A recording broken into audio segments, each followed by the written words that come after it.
En esta clase de trading aprenderás cómo utilizar distintas estrategias de trading en cada una de tus operativas. Esto va a ocasionar que tengas una operativa más completa y que puedas llegar a tener mejores resultados. Así podrás seguir la acción del precio en cada uno de los gráficos. Así que presta mucha atención. Bien, traders, aquí nos encontramos nuevamente en una sesión de operativa y presta mucha atención en este mercado. Aquí tenemos un gráfico que se está quedando en un pequeño rango o en una zona lateral. Voy a marcar mis extremos, mi línea de soporte en la parte inferior y mi línea de resistencia en la parte superior. La ventaja de un mercado lateral o de un rango es que nosotros podemos operar en ambos lados de la estructura, del lado de la resistencia y del lado de soporte, pero tenemos que definir cuál es la estrategia que vamos a utilizar. Aquí voy a meter una operación en una vela de rechazo ahí en el segundo 30, $500 hacia la baja. Y esto porque, como puedes ver, el gráfico me está dando distintas situaciones con velas de rechazo. Además que el gráfico venía resistencia, soporte, soporte, resistencia y así sucesivamente. En estos momentos estoy buscando que esta vela comience a cambiar hacia la baja respetando mi vela de rechazo. Vamos a ver cómo finaliza, traders. Últimos 2 segundos para que finalice la operación y tenemos $425 en una vela de rechazo hacia la baja. Y te comentaba, esto que tenemos aquí es una variante de un patrón de velas de rechazo. Ahora mismo te lo voy a explicar porque normalmente la vela de rechazo debe de meterse en esta vela de aquí, pero va a depender de la situación que tengamos en el mercado. Pero en teoría esta ya es la segunda vela del movimiento. La ventaja, te decía, de tener un rango o tener una zona lateral es que realmente es bastante fácil entender cuál es la operación que debes de meter. El mercado se mantiene rebotando entre los dos extremos y es tan fácil. Una vez que llega a un extremo, cambia al otro. Llega al soporte, cambia la resistencia. Llega a la resistencia, cambia al soporte. Y mira, te digo que aquí era donde debía de haberse metido la vela de rechazo y puedes ver que hubiéramos tenido una vela de rechazo espectacular. Déjate lo voy explicando. Vamos a ver si aquí mismo podemos meter otra operación, pero en este caso ya tendría que operar hacia la alza. Te digo que aquí pude haber operado 30 segundos o un minuto hacia la alza. El problema es que yo tenía la línea del rango un poquito más abajo y aquí podemos combinar estrategia de paridades de vela. Aquí puedes ver el gráfico nos está dando una paridad de vela, pero también en esta estructura tenemos velas de rechazo, entonces podemos operar prácticamente cualquiera de las dos. En muchos otros videos yo te he comentado que las ocasiones en las que más he podido subir mi cuenta o me he podido capitalizar siempre ha sido en rangos o en zonas laterales. Esto porque puedes tener operaciones muy rápidas. Mira, aquí seguimos todavía en la línea de resistencia y aquí podemos meter, traders, una variante del patrón 1 por 1. Si la vela cierra a esta altura, voy a meter operación un minuto hacia abajo buscando la variante del patrón 1 por 1, que sería válida directamente. Todo depende de cómo finalice esta vela. Si la vela ya no respeta la línea de resistencia, bueno, simplemente ya no operamos, nos cambiamos de activo y buscamos una mejor oportunidad. Parece ser que ya va a romper hacia arriba, pero de igual manera voy a tener aquí todo preparado y en unos momentos más te explico esta situación con velas de rechazo. Vamos a ver, mira, no, esta vela no hay manera que respete la resistencia y acuérdate que es importante aprender esto. Si el gráfico no respeta la línea de soporte o la línea de resistencia, lo mejor sería simplemente no operar, nos cambiamos de activo, ahorramos dinero y buscamos una mejor oportunidad. Así que aquí te explico la situación con el patrón de rechazo para que tú también puedas replicarlo. Recuerda que si quieres comenzar en el mundo del trading y quieres abrir tus primeras operaciones en el mercado de opciones binarias, en la descripción de este video podrás encontrar los enlaces a los brokers y a las plataformas de trading que yo utilizo todos los días para que te puedas abrir una cuenta y comenzar a meter tus primeras operaciones. También recuerda que pronto tendremos nuevas dinámicas educativas, así que no olvides unirte a mi grupo de Telegram para que no te pierdas pierdas toda esta información y las noticias de la comunidad. Así que vamos con la explicación, traders. Bien, ¿qué es lo que sucede cuando nosotros tenemos un rango o una zona lateral? En el caso de Forex, por ejemplo, no importa la extensión que pueda tener una zona lateral o un rango. A final de cuentas, nosotros buscamos que en una zona lateral el mercado se mantenga rebotando en dos extremos, entre mi línea de soporte y mi línea de resistencia. Pero en el caso de opciones binarias, sí es muy importante verificar qué tanto se mueve el mercado de un lugar al otro. Porque, por ejemplo, te decía, en Forex, un mercado puede darte de un lugar al otro a lo mejor 15 minutos, 16 minutos. Y bueno, eso puede ser válido para Forex porque nosotros en Forex buscamos movimientos mucho más grandes. Pero si tú quieres sacarle máximo provecho a una zona lateral o a un rango o inclusive a una acumulación, esto que te estoy dibujando por aquí no te va a servir para el mercado de opciones binarias. Esto totalmente descartado. Tú lo que buscas es que el mercado tarde muy poco tiempo en llegar de un lugar al otro. En ocasiones estos rangos o estas zonas laterales son rangos de 2 velitas, 3 velitas que tarda el mercado en llegar de un lugar al otro, y esto sí te sirve para opciones binarias. Esto del lado izquierdo queda completamente descartado. Ahora, la ventaja de que tú tengas un rango o una zona lateral es que la operación que tienes es muy simple. El gráfico choca en la resistencia y respeta, choca en el soporte y respeta, choca en la resistencia y respeta, choca en el soporte y respeta. Recuerda que cualquier estructura en el trading en general necesita tener una confirmación. En el caso de una zona lateral, tú necesitas que el mercado haya respetado en 2 ocasiones la línea de soporte y en 2 ocasiones la línea de resistencia. Y una vez que respetó 2 ocasiones en la parte inferior y en la parte superior, ya puedes comenzar a operar a partir del próximo punto, que fue donde nosotros operamos. Ahora, mucha atención, porque fue donde yo operé un patrón de velas de rechazo. En este caso, cuando tu gráfico ya está respetando el rango que tú tienes marcado, va a depender de cómo llega el mercado o cómo ha hecho sus movimientos previamente para saber a cuánto tiempo es que tú vas a operar. Acuérdate que tienes 2 formas de operar una vela de rechazo. Ya una vez que confirmaste tu línea de soporte, tu línea de resistencia, la primera forma es esta, que si tú tuviste que el mercado anteriormente te está dando rechazos en esta zona, está respetando de forma correcta tu línea de resistencia, bueno, ¿qué es lo que puedes hacer? Esperar que una vela se extienda con gran volumen a la línea en el segundo 30 de la vela, y es ahí donde metes una operación en contra. En este caso estarías operando el punto de cambio y lo que buscas es que la vela comience a regresar dejándote un rechazo parcial, porque normalmente este tipo de velas te suelen dejar un rechazo parcial. Luego puedes tener aquí, que es una situación similar a la que yo operé, la primer vela del movimiento de continuidad, y yo entré en la siguiente vela. Cuando la vela se movió de esta manera, ahí entré 30 segundos hacia abajo, porque como puedes ver, aunque los movimientos son difíciles de entender, sigue respetando la estructura dentro del canal o dentro del rango. Entonces aquí al mercado todavía le queda un espacio por avanzar, y esto ocasionó que el mercado me diera mi patrón de velas de rechazo. Pero te digo que en este tipo de situaciones vas a tener cualquier cantidad de variantes. Tú no puedes controlar la forma en que se presenta este patrón de rechazo. A lo mejor, así como terminó de esta manera, quizá en otra ocasión la vela va a terminar con un volumen más pequeñito, pero la siguiente vela puede darte a lo mejor una vela pequeñita, una mecha de gran tamaño que no supere a la anterior, esto de preferencia obviamente, luego una vela pequeñita también que no haya avanzado tanto, y tú mismo puedes ir determinando qué tantas operaciones puedes meter con velas de rechazo dependiendo qué tanto haya avanzado tu movimiento. Acuérdate que una vez que el gráfico ya te da el movimiento de impulso, ya no podrías operar velas de rechazo, pero en teoría puedes operar desde aquí, puedes operar aquí, puedes operar aquí, ya después no, porque ya te hizo el movimiento de impulso. ¿Y por qué pasa esto? Muy fácil, porque acuérdate que nosotros buscamos que el gráfico avance de un lugar al otro, en este caso que avance a tocar nuestro soporte o la resistencia. Entonces, ¿qué es lo que pasa? Fíjate bien, si aquí el mercado me deja una vela con una mecha, luego la primer vela, fíjate bien, luego la primer vela avanza un poco, pero todavía no llega a tocar el soporte. Aquí, muy bien, aquí me deja la mecha, excelente. La vela en la que yo entro ya es la vela que casi toca mi línea de soporte, entonces yo ya no puedo operar en la próxima vela. Por eso en ocasiones no te funciona la estrategia, porque si yo entro en la vela aquí, ya no la va a respetar, porque el gráfico entonces está siguiendo exactamente su misma estructura. Entonces, ¿cuándo puedo seguir operando una vela de rechazo? Bueno, siempre y cuando el mercado todavía no se haya extendido tanto a tocar la línea de soporte o la zona límite. Aquí quizá podría operar una vela más, ya que llega a tocar mi extremo, entonces ya no puedo operar mi patrón de rechazo. Mientras tanto, quizá puedo aprovechar todos estos puntos altos de la mecha para buscar todo el movimiento de la resistencia al soporte. Estos son algunos detalles muy importantes de velas de rechazo a los cuales debes de darle importancia. Atención traders, aquí voy a meter operación vela de rechazo. En el segundo 30 de la vela, ahí opero vela de rechazo, $500, 30 segundos hacia la baja. Y como puedes ver aquí, el mercado otra vez se está quedando en un pequeño rango, solamente que en esta ocasión es un poquito más pequeño, pero es lo mismo, fíjate bien, llega la resistencia, soporte, resistencia, soporte, resistencia. Como todavía no llega al soporte, puedo operar hacia abajo, así que vamos a ver cómo finaliza la operación, traders. Esperemos que no tengamos operación cardíaca. Último segundo para que cierre la vela y tenemos ahí $425 en una vela de rechazo. El caso ideal hubiera sido que el mercado siguiera la mejor estructura posible de velas de rechazo, pero no sé si puedas ver cómo esta estructura se parece a la primera estructura que vimos en el mercado. Cuando te dije que también podía operar un patrón 1 por 1, bueno, pues aquí se está dando algo muy similar. Y te digo, la forma en la que se presenta el patrón de velas de rechazo es algo que tú no puedes controlar directamente. Por ejemplo, quiero que le prestes atención a este movimiento que tenemos aquí. Yo tengo marcados los extremos, aquí la resistencia, el soporte. A lo mejor operé la primera vela, la segunda toca el soporte y cambia. De hecho, fíjate bien, aquí el mercado me sigue dando velas de rechazo, variante con patrón 1 por 1, que si has puesto atención a los videos del canal y te has quedado hasta este minuto, esta variante del patrón 1 por 1 te la acabo de explicar hace un video exactamente. Entonces, presta atención por aquí. Si tú tienes un pequeño rango o tienes una zona lateral en la cual tienes algún patrón 1 por 1 o algo por el estilo, te voy a explicar. A ver, si tú te encuentras en la parte alta de la resistencia, tú lo que buscas es operar hacia abajo, porque el mercado tiene que bajar a tocar el soporte. Cuando toca el soporte, operas hacia arriba para que el mercado venga a tocar la resistencia. Entonces, ¿qué es lo que pasa? Si yo quisiera operar aquí una variante del patrón 1 por 1, tendría que operar alguna variante que se opere hacia abajo para seguir el movimiento de la resistencia al soporte, no al revés. Mucho cuidado con esto, porque a veces veo traders que me dicen: Master, es que aquí me está dando un patrón 1 por 1 y voy a operar un minuto hacia arriba, pero no, eso es incorrecto, porque el mercado debe de seguir el movimiento del rango o de la estructura, y esto aplica con cualquier estrategia. Si tú vas a operar a lo mejor un patrón de rechazo sabiendo que el mercado va a cambiar de la resistencia al soporte, entonces debes de operar aquí el patrón de rechazo hacia abajo, porque un rango o una zona lateral se basa en esos principios, en respetar del soporte a la resistencia, de la resistencia al soporte. Entonces siempre operar en el sentido en el cual debe de moverse el gráfico. Aquí sube, aquí baja, aquí sube, aquí baja. Sin importar cuál sea la estrategia que estés utilizando, siempre debes de aplicar estos principios. Así que vamos a buscar por aquí, traders, alguna otra oportunidad. Te digo, un rango, a diferencia de una tendencia, por ejemplo, de un Fibonacci, un rango no lo debes de forzar. Te digo que yo a veces veo que los alumnos hacen esto. Abren un gráfico y me dicen: oiga, Master, es que aquí tengo el soporte, aquí tengo la resistencia, y como que el mercado está... No.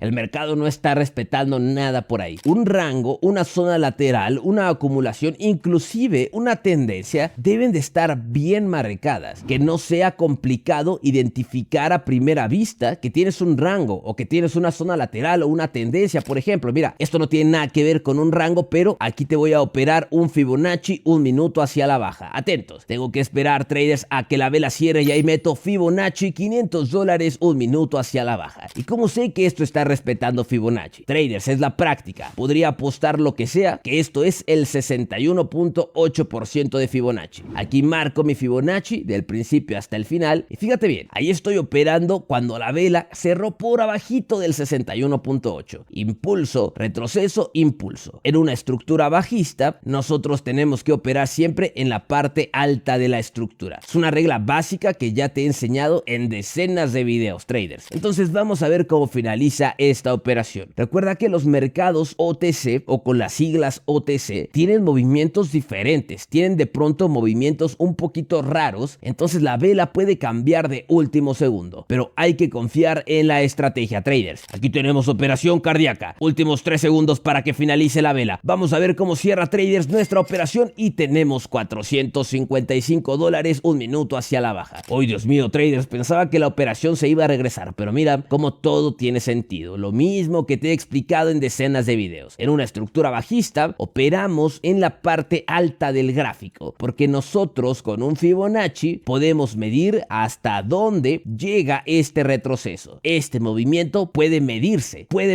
Para eso nos funciona Fibonacci o medias móviles. Entonces, traders, te decía, un rango o una zona lateral no debería de forzarse. Debes de esperar a que el mercado lo esté haciendo y que sea fácil de identificar. Atención aquí, traders. Este mercado, a lo mejor el rango todavía no está de lo mejor marcado, pero al menos yo puedo ver que si marco una línea en la parte superior y una línea en la parte inferior, el mercado la está respetando en 2 ocasiones, en la parte de arriba, en la parte de abajo. Aunque déjame te cuento algo, este rango está muy pequeño para lo que nosotros buscamos. Normalmente buscamos, te decía, que el gráfico te dé velas con una extensión un poquito más grandes, es decir, que las velas se estén moviendo con un poco de mayor volumen de un lugar al otro para que puedas tener una extensión un poco más grande en tu operación. No quiere decir que aquí operar sea malo, pero no es lo mejor. Y te comentaba al principio de este video, la idea es que tú puedas operar en una estructura que puedas entender, en una estructura que para ti sea fácil de ver, que no te cause mayor complicación y que puedas tener operaciones positivas, porque a final de cuentas para eso es para lo que estamos aquí, para ganar operaciones, para ser rentables, para tener buenos resultados. Y hay muchos traders, no te voy a mentir, que toman muchos riesgos innecesarios. En ocasiones, cuando mis alumnos me comparten sus operaciones, que de hecho luego te comparto aquí en los videos, toman riesgos totalmente innecesarios, traders, no te voy a mentir. Toman riesgos muy innecesarios en cada una de sus operaciones. Vamos a ver, mira, ninguna de estas me convence. Quiero meter una última operación para finalizar con... Aquí, traders, atentos. Aquí le bajé un poquito el capital. Ahí tengo patrón de rechazo. Tengo que esperar a que la vela se extienda hasta el punto más alto. Ahí opero vela de rechazo, $400, 30 segundos hacia abajo. Y aquí tenemos el patrón de rechazo como te lo había dibujado